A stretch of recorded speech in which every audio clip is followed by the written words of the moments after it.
¿Cómo andan, queridos amantes, amigos, amigas de la filosofía? Hoy tenemos que sumergirnos en uno de los pensadores bisagras entre la filosofía moderna y la filosofía contemporánea, Friedrich Nietzsche. Es uno de los grandes filósofos que incluso ha sido mal interpretado en un montón de sus afirmaciones, se lo ha considerado como un fatalista, se lo ha considerado en algún punto como el fundamento filosófico de los movimientos totalitarios, con la idea de un superhombre y distintas cuestiones como Dios ha muerto, un ateísta. Bueno, distintas cuestiones que a lo largo de la historia de la filosofía contemporánea, del pensamiento contemporáneo, se han malinterpretado ciertos aspectos bien específicos de Nietzsche que hay que entenderlos dentro de su gran cuerpo de pensamiento. Sin más, para no perder más tiempo, nos vamos a su desarrollo filosófico. Vamos a abrir por aquí. Tenemos lo siguiente. Friedrich Nietzsche nació en 1844, muere en el año 1900. Tiene que ser comprendido como un filósofo bisagra, como les decía, entre la filosofía moderna y la contemporánea, pero sin duda alguna por su pensamiento disruptivo con la tradición filosófica moderna y en general se podría decir con la filosofía posocrática en general, debe ser ubicado más cerca del filosofar contemporáneo que del moderno. De esto no nos puede quedar duda alguna. Se podría decir que este filólogo, su profesión por excelencia, filósofo, ha sido capaz de sumergirse en las profundidades de los fundamentos de la cultura de su época. Por dicha razón, no son pocos los pensadores contemporáneos que lo identifican como uno de los grandes maestros de la sospecha, en tanto desnudó la estructura y el origen de las piedras angulares de la sociedad occidental post-socrática, el bien, la verdad, el ser, entre otros, a saber, todas palabras que en algún punto, según desde donde se las mire, son intercambiables y que a su entender guionaban el derecho, la ciencia, la moral, la idea de progreso de la modernidad, ¿no? Notas esenciales de esa etapa específica de la historia que él entendía que había llevado a la humanidad a su decadencia. Por lo tanto, había que criticar, sumergirse en los fundamentos filosóficos, teóricos, que construían o que permitían la construcción de esa sociedad moderna europea del siglo XIX. Considerando que Nietzsche es un pensador complejo para entender, que además ha sido mal interpretado en no pocas ocasiones, pensemos, como les dije al principio, la famosa frase Dios ha muerto, la idea del superhombre, entre otras, trataremos de exponer sus nociones principales de forma clara y sintética. Desde este horizonte y antes de empezar el recorrido de su pensamiento, parece conveniente presentar su filosofía como un pensar en plena relación con la vida, ¿no? Su pensar está en plena relación con la vida. Nietzsche no es un fatalista, justamente encuentra el sentido profundo de la filosofía, que es aprender a vivir bien. Hay algunos estudiosos que lo caracterizaron como un pensador pesimista, que destruía ideas simplemente y gozaba simplemente en esa destrucción de las ideas. Para entender bien a Nietzsche y evitar malas interpretaciones de su pensamiento, necesitamos comprenderlo en relación con la vida y la búsqueda de la forma plena de vivirla. De hecho, su crítica a la cultura moderna surgió justamente porque, a su entender, esa cultura se encontraba en decadencia y había que buscar, por medio de la filosofía, el buen vivir, hacia dónde se tenía que dirigir la humanidad ya en decadencia de esa modernidad para poder volver a resurgir y ser realmente humanos. Se suele decir que su pensamiento nació en primera instancia en oposición al pensamiento de Hegel. Cabe destacar también que fue influenciado por el arte musical de Wagner y el pensamiento filosófico de Schopenhauer. A saber, una de sus más logradas obras, la primera, que nosotros vamos a desarrollar en sus temas, no siguiendo un orden cronológico o un orden específico del índice, por así decirlo, es el nacimiento de la tragedia desde el espíritu de la música, ¿no? El nacimiento de la tragedia griega. Una obra de 1872, la primera gran obra de Nietzsche, conocida de forma abreviada como El nacimiento de la tragedia. En esta obra filosófica filológica, Nietzsche encuentra los motivos de la decadencia de la cultura europea moderna de entonces. Unos motivos que se remontan muchísimos años atrás, a la etapa socrática, unos 2000 años atrás aproximadamente, al momento en que Sócrates planteó la idea de una arete, de una virtud, y la idea del bien, triunfando así desde él en adelante, aunque obviamente con diversos matices a lo largo de esos 2000 años, una sola línea de pensamiento filosófico que olvidó una de las más grandes características de la cultura griega, a saber, la coexistencia entre la dimensión cultural apolínea y dionisíaca de su genio. A la luz del redescubrimiento de la coexistencia de estos dos principios, motores fundamentales del genio griego, características particulares del genio griego, Nietzsche propuso empezar un camino alternativo a la cultura moderna decadente. Por eso no se puede considerar que él sea un pensador pesimista o que quisiera destruir, por el destruir mismo y el goce del destruir. Según él, la filosofía de Hegel y la moral del pensamiento de Schopenhauer fueron la última gota que rebalsó el vaso en el camino de la decadencia de la modernidad, y por lo tanto tenían que pensar una sociedad totalmente nueva. Su fuente de inspiración la terminó encontrando en lo que con el paso de los años decidió llamar filosofía pura, la filosofía presocrática. Para Nietzsche, el gran enemigo de la filosofía es Sócrates y toda esa línea que él después siguió desarrollando, que otros pensadores siguieron desarrollando con la base en Sócrates y a partir de una idea de Parménides. Dicho esto, se podría conjeturar que una de las principales preguntas que Nietzsche habría intentado responder a lo largo del nacimiento de la tragedia tiene que haber sido alguna similar a esta.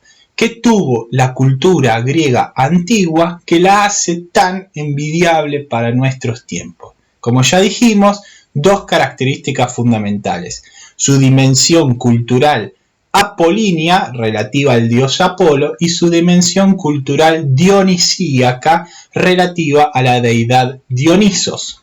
Vamos a sumergirnos un poco en estos conceptos. Bajo el nombre de Apolo debe entenderse una deidad griega que comúnmente se la identifica con la estética, con la belleza, con las figuras, con las formas. Una divinidad que sintetizaba en sí misma la idea-noción de las figuras, de las formas. Para Nietzsche, parte del genio griego constituía la gran capacidad que tenían ellos para construir figuras y formas bellas. Uno puede verlo en el Panteón, puede verlo en las estatuas, puede verlo en distintas obras artísticas que realizaban los griegos. Tenían un gran sentido de belleza. Podríamos decir que para dicha cultura, Apolo estaba asociado al proceso de traer al mundo el desvelamiento de las formas y de la belleza. Un dato no menor es que Apolo era una de las principales, si no la principal figura del panteón griego, al igual que lo era la vista para los griegos. De hecho, los cristianos tuvieron un gran problema al momento de entrar en esa matriz paradigmática griega, porque justamente el sentido principal del pueblo judío israelita era el oído y no la vista. Las esculturas griegas son un ejemplo claro de cómo los griegos cultivaban las formas. Dionisos, por el contrario, era la deidad que sintetizaba en sí mismo toda la actividad griega de la desmesura, el placer, el caos, lo que no tiene sentido racionalmente hablando. Para Nietzsche, Dionisos condensaba en sí mismo la capacidad griega de intuir el fondo horrible detrás de las figuras.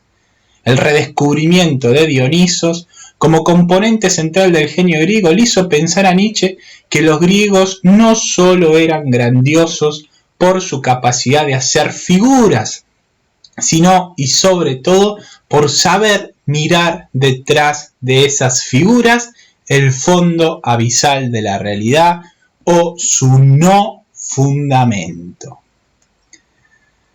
¿Pero por qué los griegos figuraban el fondo abisal de la realidad?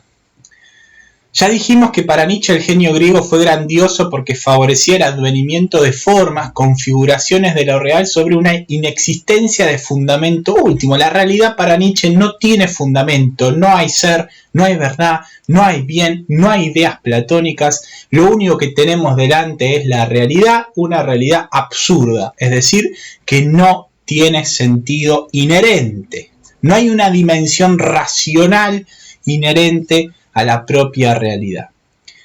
¿Pero por qué figuraban los griegos? Justamente para transitar esa realidad, porque se hace horrible, es insostenible vivir sin sentido y por lo tanto, más que generar una suerte de distracción, una suerte de decadencia, una suerte de depresión existencial, Nietzsche es totalmente lo contrario. Le dice a la cultura de su época que si quiere ser grandiosa, lo que tiene que hacer es darse cuenta que la realidad no tiene sentido y por lo tanto se la tiene que dar la propia humanidad. El lugar de la tragedia griega en el genio cultural. Para eso Nietzsche, para entender cómo había que dar los próximos pasos para construir una cultura moderna, pero una cultura que realmente humanice, una cultura vitalista en el sentido de que realmente permita a la humanidad vivir la vida que le corresponde vivir, Nietzsche se sumerge en la idea de la tragedia griega, porque en la tragedia griega él termina viendo que justamente el elemento dionisíaco y el elemento apolíneo se entremezclaban muy bien de forma excelente.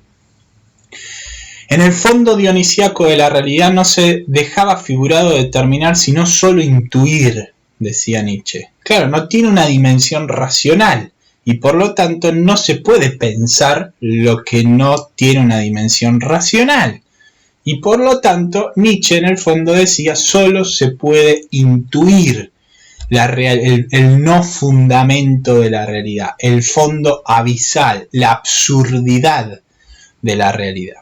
Y así lo hacían los griegos en las tragedias. A pesar de que en el escenario ponían figuras, esas figuras, al escuchar la música, uno podía intuir que en el fondo la realidad no tiene sentido, sino que son meras construcciones humanas. La tragedia y el genio griego son grandiosas para Nietzsche porque conjugaban la belleza de las formas, lo que pasaba en el escenario, con lo más horrible de lo real que se dejaba intuir por la música. De ahí que el título se llama El nacimiento de la tragedia, ¿no? Y esté relacionado con la música. Los griegos sabían conjugar lo bello y lo horrible, las formas y el no fundamento de lo real. Sentido humano construido y el sinsentido de la realidad. De alguna manera podemos decir que los griegos sabían sugerir lo más abisal, lo más horrible, el sinsentido de la existencia a través de las formas, de lo más bello y de la construcción de sentido de vida. ¿Dónde encuentra la decadencia, como ya dijimos, en Sócrates? Pensemos un poco más esta cuestión.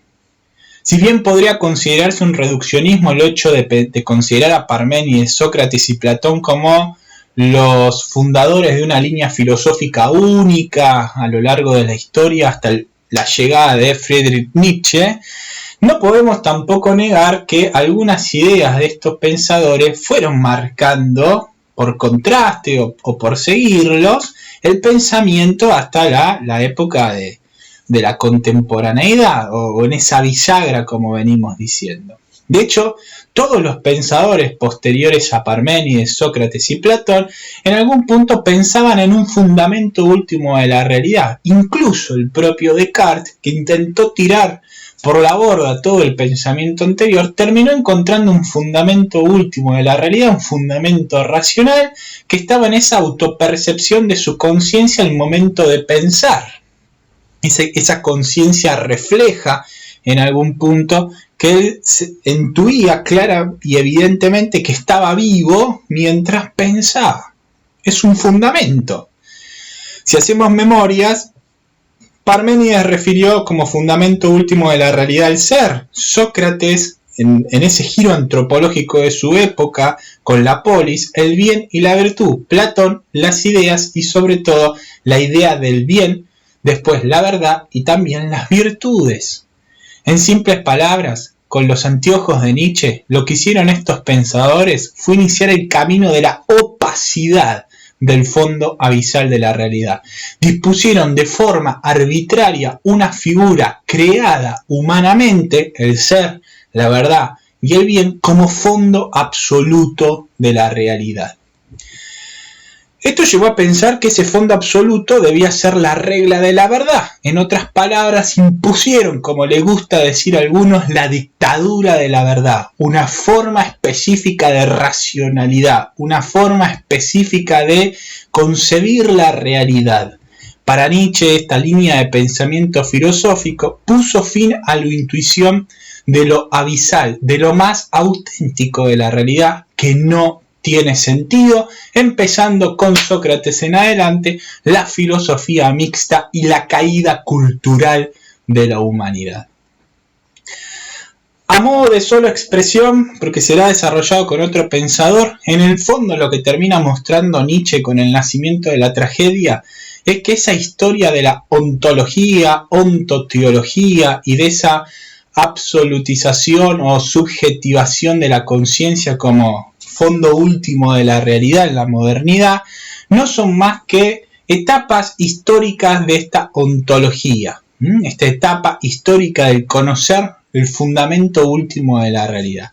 Nietzsche dice, tenemos que tirar por la borda esta historia de la ontología y volver a los filósofos presocráticos, sobre todo el filósofo por excelencia para Nietzsche va a ser Heráclito. Por último, dejo planteado un tema para seguir trabajando la próxima vez. Para Nietzsche, en la primera reedición del nacimiento de la tragedia en 1886, como había sido considerado un fatalista, una persona que destruía por destruir, como que si no hay fondo, que si hay un fondo abisal de la realidad, que la realidad no tiene sentido, no nos queda más que sumergirnos en una decadencia, totalmente lo contrario a lo que él pensaba. En su reedición del nacimiento de la tragedia, en su prólogo, hizo algunas aclaraciones a fin de que se interpretara bien su obra. Y es en ese punto en donde introduce la noción del arte como un medio de salvación frente al fondo abisal de la realidad. De alguna manera, Nietzsche propuso seguir pensando el sendero del arte como camino hacia una cultura superadora de lo moderno. ¿Pero por qué? Porque el arte hace la vivencia humana, que no tiene fundamento, más humana. El arte expresa la potencialidad de las formas de lo real, de algún punto la dimensión apolínea. Para Nietzsche, la falta de fundamento no debe llevarnos a una suerte de depresión existencial, sino al contrario, al movimiento de tomar la vida en nuestras propias manos y desarrollarlas. En otras palabras, debemos asumir la dimensión apolínea, pero sin olvidarnos que el fondo es abisal, esa dimensión dionisíaca de la cultura griega o del genio griego. Y en vez de sumergirnos la falta de sentido en una suerte de depresión existencial, al contrario, nos deben motivar a tomar las riendas de nuestra vida y dirigirlas hacia nuestra verdadera superación. En simples palabras, el arte es la forma de hacer llevable lo inllevable de lo real, su falta de fundamento, de sentido, su completa y simplísima absurdidad. Esta idea de arte debe entenderse muy cercana a la idea de juego. Si no hay fundamento, la realidad es lúdica para Nietzsche, entendiendo cómo sucede en un juego, que hay un tablero de juego, hay jugadores sujetos a reglas inventadas, la dimensión, si ustedes quieren, apolínea en ese tablero de juego, que está dinamizado por el azar y la destreza, dimensión dionisíaco, frente al cual, como cuando un niño juega, solo basta reír y disfrutar de ese jugar. Cuestión que termina desarrollando en Así habló Zaratustra. Espero que les haya gustado esta pequeña reflexión acerca de Nietzsche. Seguiremos con un video más profundizando algunas cuestiones esenciales de este gran pensador de la contemporaneidad. Nos vemos en una próxima edición.